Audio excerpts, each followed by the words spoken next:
Good afternoon, good afternoon. Today you join me in the wonderful county of Northumberland, the northernmost county in the UK, where I'm going to do a trail marathon, but it's one with a different and a fascinating story.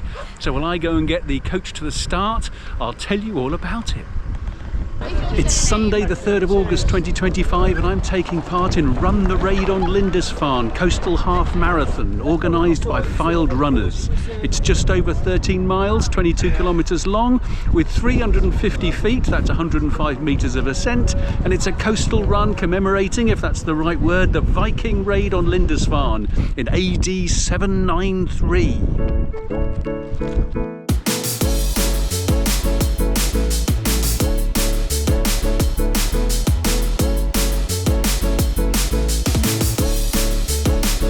We're just a few minutes away from the start. Run the raid on Lindisfarne. I mentioned it was about a Viking raid. That raid happened in 793 AD and it was a pivotal moment in history. It began the Viking Age in this country and sent shockwaves throughout the religious communities of Europe. This video will tell you that story. Come on, you got this!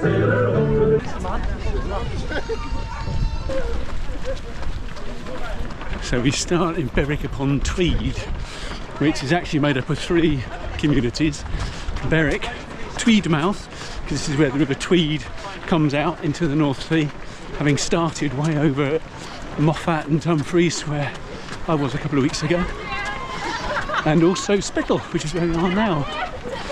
And Spittal has been a destination of holiday makers since the 1700s, but I wonder if those early holiday makers knew that it was called Spittal because it's a derivation of the word hospital, because this had a hospital caring for lepers.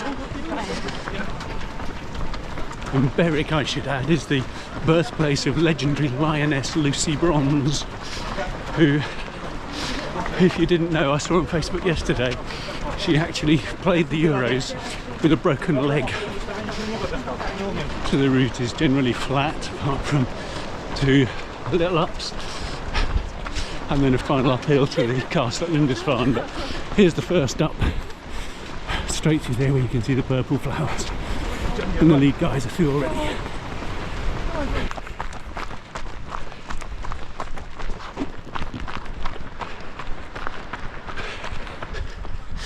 You may notice I'm travelling light today.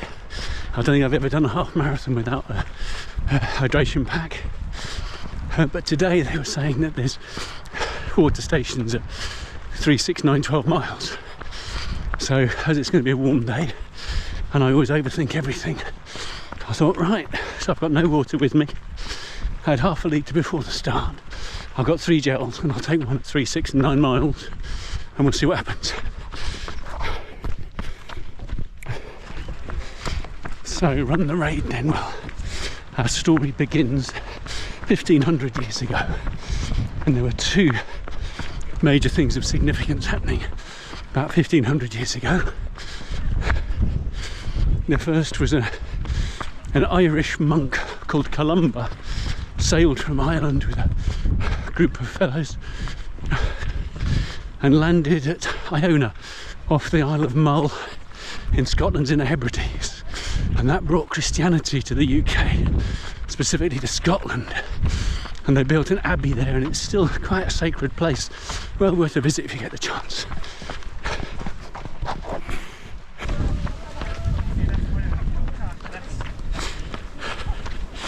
The other thing that happened 1500 years ago was that England basically decided to divide up into separate kingdoms as the Romans pulled out. And the biggest by far was Northumbria, and I never really thought about it till a couple of years ago. It was really all land north of the Humber, and that was looked after, ruled by King Oswald. So we had Christianity landing in Scotland and Oswald's Northumbria taking over a huge part of the north of England.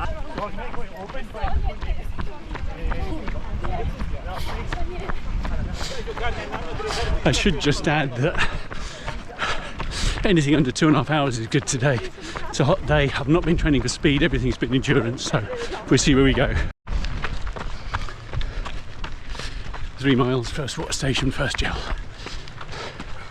So Oswald was a clever fella, and he saw that the abbey that Columba and his mates built on Iona brought lots of lovely money and gifts from rich people wanting to get in with this god and with these sacred religious people. So Oswald thought he'd like a slice of that, so he invited some of the monks. This is about 100 years later. He invited one of the monks to come down and gave him the island of Lindisfarne to form his own religious community and abbey. So that's what they did.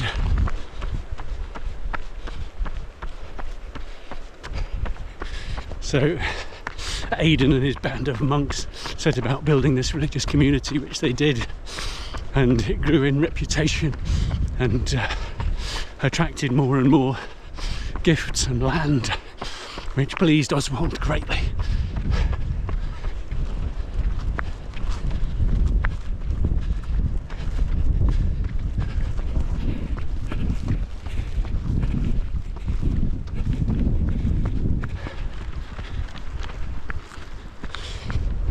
And several years later, a monk called Cuthbert arrived. He had quite an interesting journey. He arrived, he went away, was a hermit on one of the Farne Islands for a bit, and then came back again. But fundamentally, he became a bishop and took over the monastery at Lindisfarne. And then, very sadly, obviously, as all people do, he died. And his body was buried in a stone coffin there at the monastery. But talk of his greatness spread, and 11 years later the monks opened up the coffin and found his body hadn't decomposed at all. So it was still pure, still intact, and that suggested purity and saintliness. Cuthbert became a saint, and the cult of St. Cuthbert began.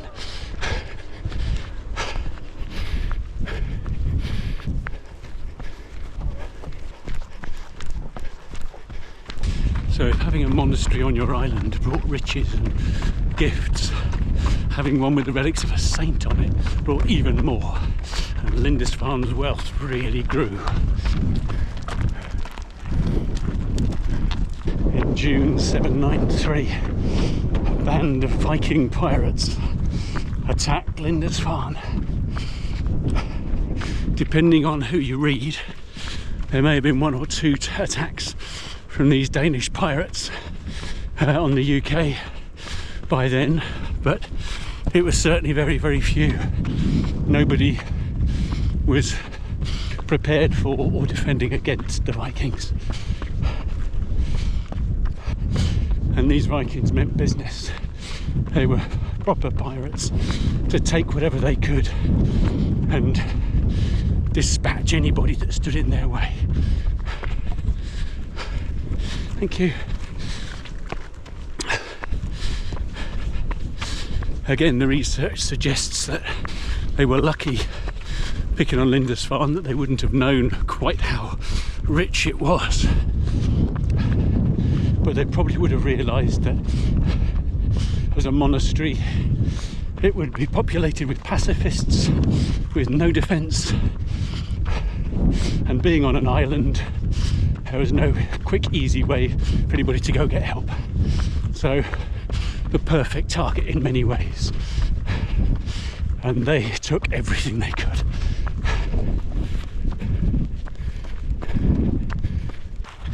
If you're enjoying this, getting some value, then do feel free to give it a like, give it a thumbs up. It makes me happy, helps YouTube share it with other runners.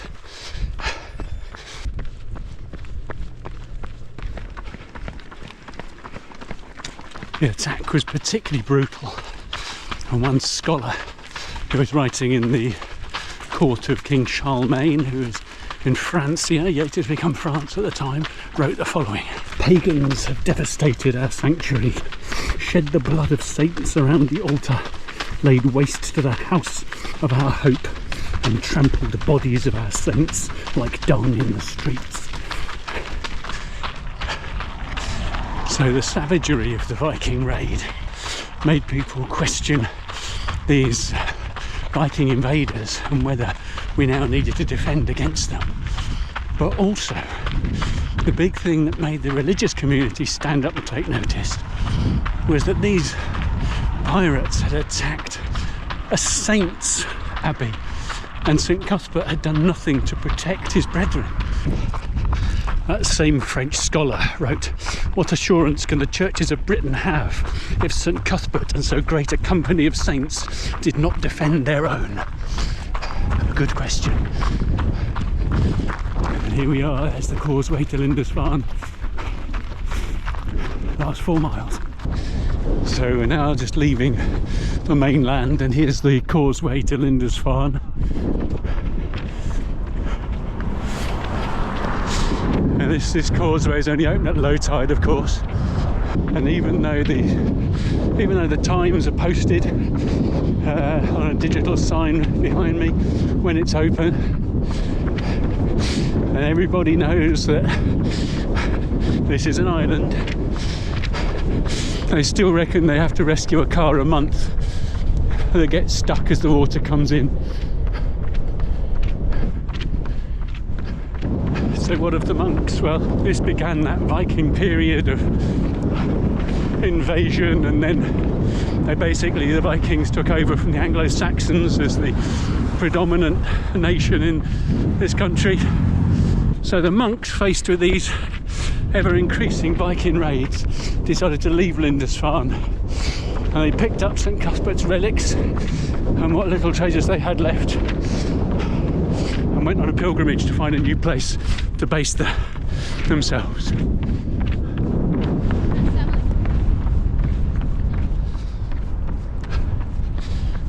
They spent several years on their pilgrimage looking for a new place to go, and they eventually settled in Chester-le-Street, which is about 60 miles south of here,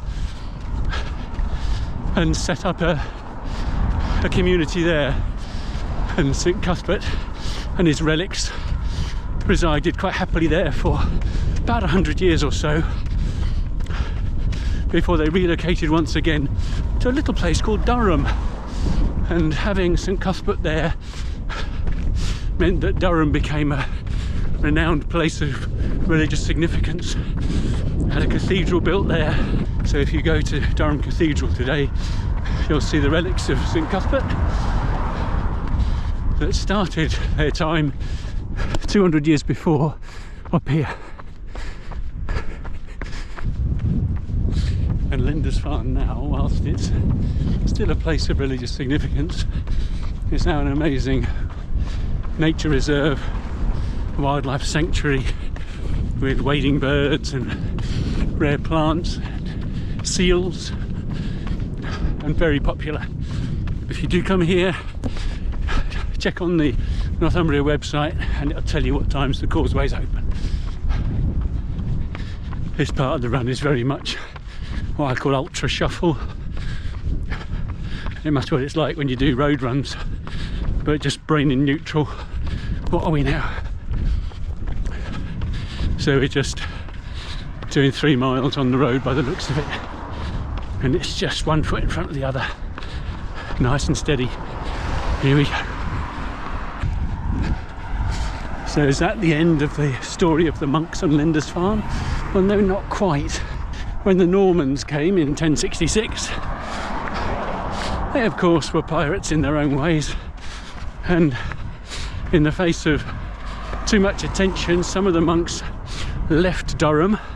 Majority stayed, but some left, came back here and set up a small priory, and that stayed here for the next 500 years until King Henry VIII did his thing, came and dissolved all the monasteries. And that's the ruin that you can still see here today on Lindisfarne.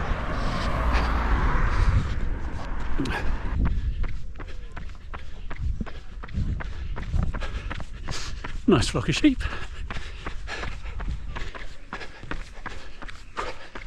And it wouldn't be a trail run without a quad breaker to finish.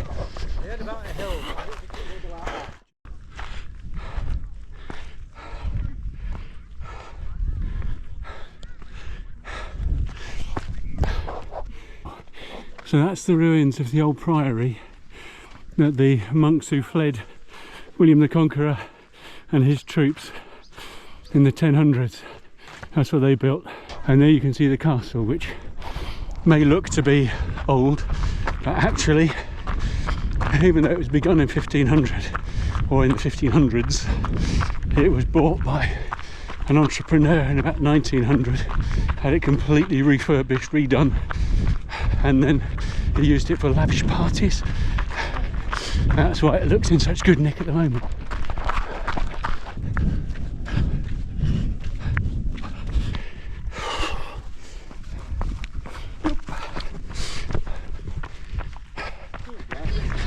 This is the hardest I've pushed for a while.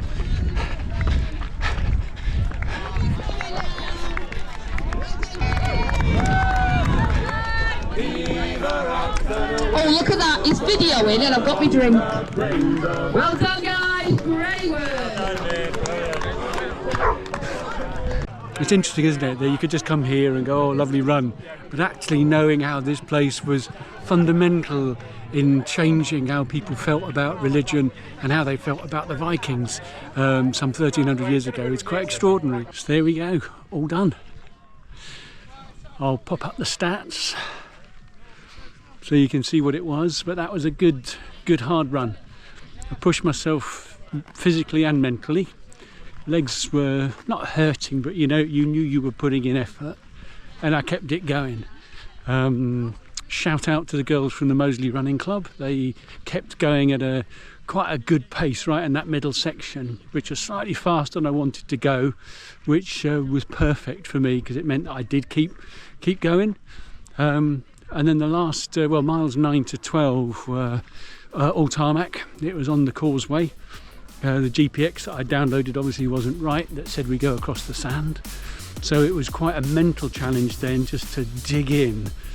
What's my next run? The next run is a little local 10k that I just signed up to, but I'll also do a video that tells you all the next races I've got coming up, and there are some doozies. So do subscribe if you want to, and then you won't miss a thing. I look forward to you joining me very soon. Enjoy your running. Ta-ra now.